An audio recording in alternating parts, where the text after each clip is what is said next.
surrounded by music from my brother and my father. And I was very young, and when we went to church, I always saw my father singing in the church choir.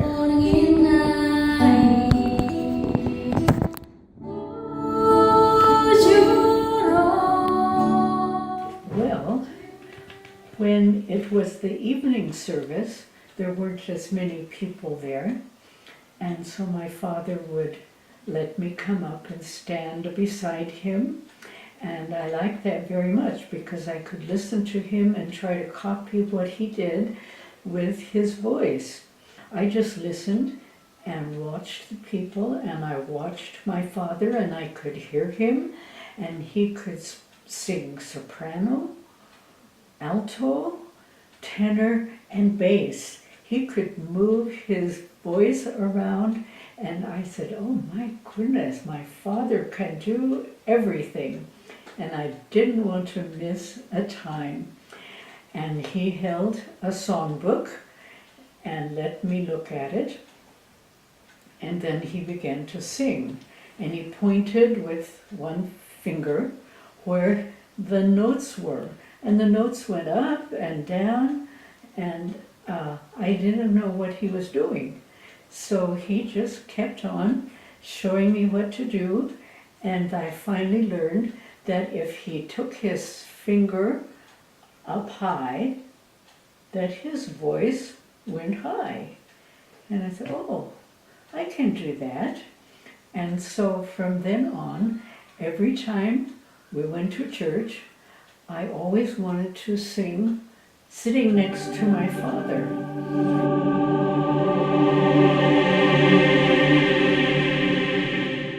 When I could go to church, especially in the evening, because that's when he did his singing, and I could stand there and he would point the notes out to me, and I thought, oh, now I'm going to be a musician because I can sing those notes. And I didn't know anything about what they meant, but I sat next to my father, and by his singing I could do the same thing he was, and I was so happy about that. And so then when I went home, I would try to make my voice go a little bit higher, and of course I didn't know if I really did it, but then I could hardly wait till the next day came when I could stand next to him and make my voice go up and go down like he did. And so I was very happy about that.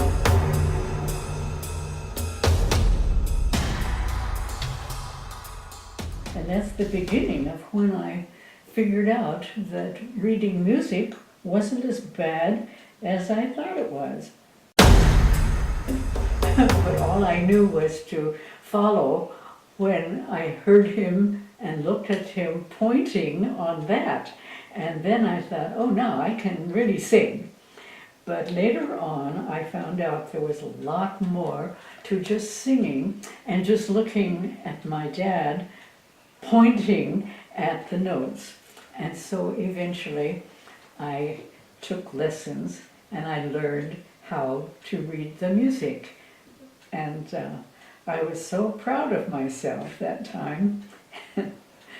And I can just remember now how my father was doing that. He didn't go to school, and so he wasn't taught to sing, but somehow he figured that out, and then he passed that on to me. When he would send me to school, music school, I was so happy that I knew more than the other students did.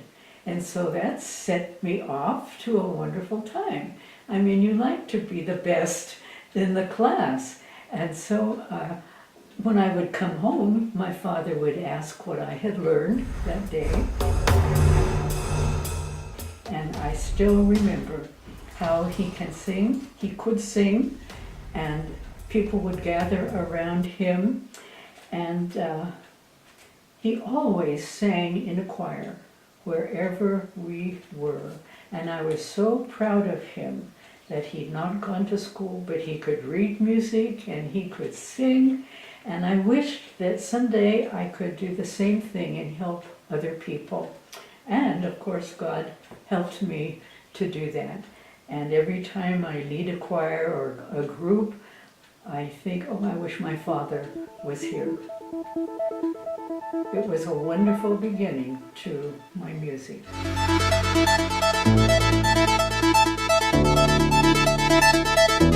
Yes, I had a women's choir, and I taught them how to read music, and they wanted to go to several places and sing. Of course, we couldn't do that. We didn't have enough cars to take us, but we decided that we would like to go and sing to people in hospitals.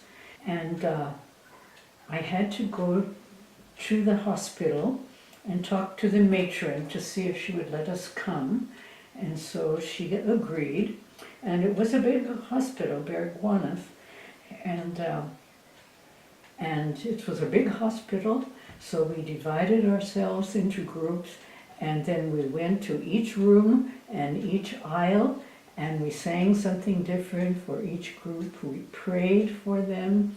We left them a Christmas card, and when we left, the matron said, "Oh, I hope you can come and do this again."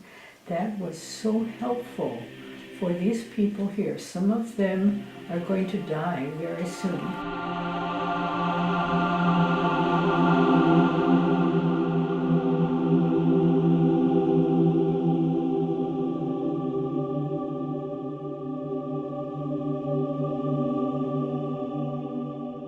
Well, I conducted choirs in many places, and the most fun I had was, it was all men, and they formed their own choir, and they wanted to sing parts of the Messiah, which is one of the well-known pieces of music in the whole world and for all time. The Hallelujah chorus, people knew that. Hallelujah, hallelujah, hallelujah, hallelujah, hallelujah, and then it would go on and on and on, and people would love that. And some people found out about it. At that time, there was absolutely no mixing of blacks and whites. And this was an all-black choir. I think there were more than 50 in it.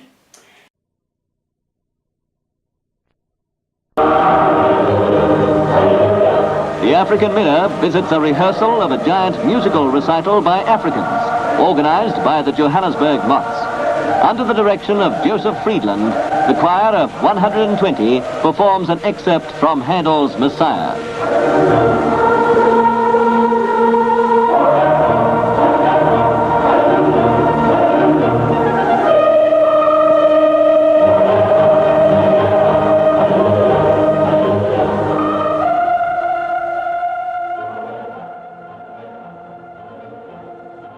This was the first time that a mixed group, black and white, was allowed to sing in the city hall, instead of listening. But they enjoyed that so much that they stood up and they clapped and they shouted and they wouldn't stop and they were crying. And then our singers were looking at them and saying, why are they crying? What, did we do something wrong? And so it ended up, finally people stopped clapping. But the next day in the daily newspaper, the front page was a picture of our choir singing.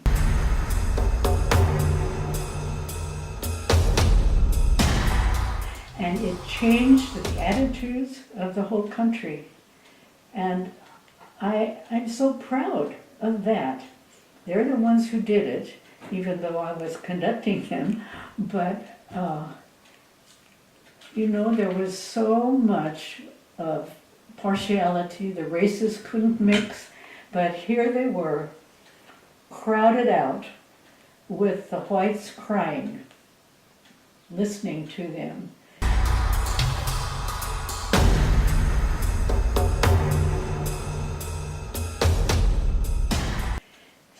So I practiced every day at our church on the organ, and this one particular day I went there and got my music ready and everything, and then I started to play with my feet and with my hands, practicing my music.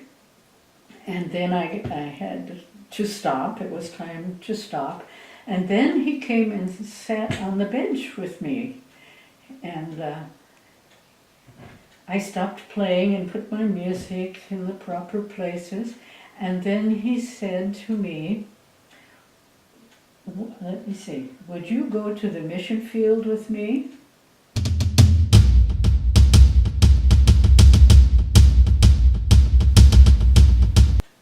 And there was a long silence. I was thinking, what is he talking about? What would we do going to a mission field? What mission field? Where? What would we do? I don't know anything about that. What is he talking about?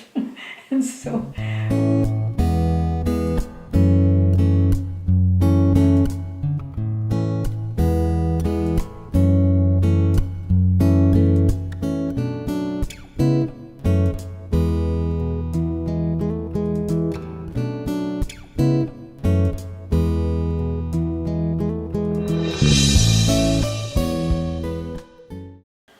I want to add to that, because for me at least, there's a very special day coming up. It's my birthday.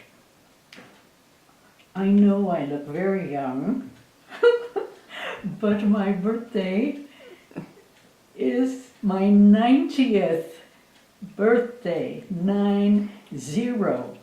And I expect you to come to say, oh, you don't look a bit old.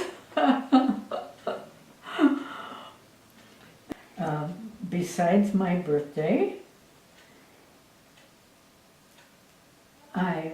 we're launching the Daystar Rising book. It's finally ready.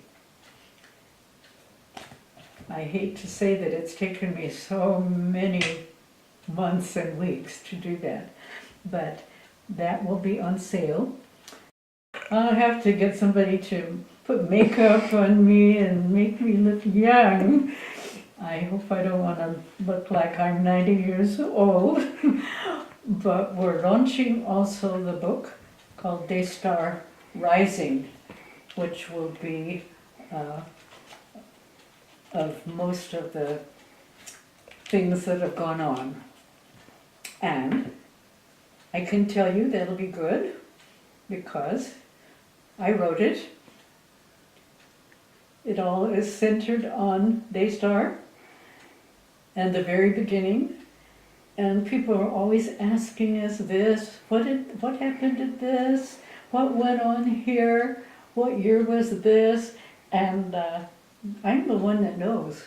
I was here on the campus, the main campus, knowing everything that went on. Everything. I was in the middle of everything because there was nobody else. And I'm happy to say that, of course, we grew, and there were very many other people to join us and to the different things that needed to be done.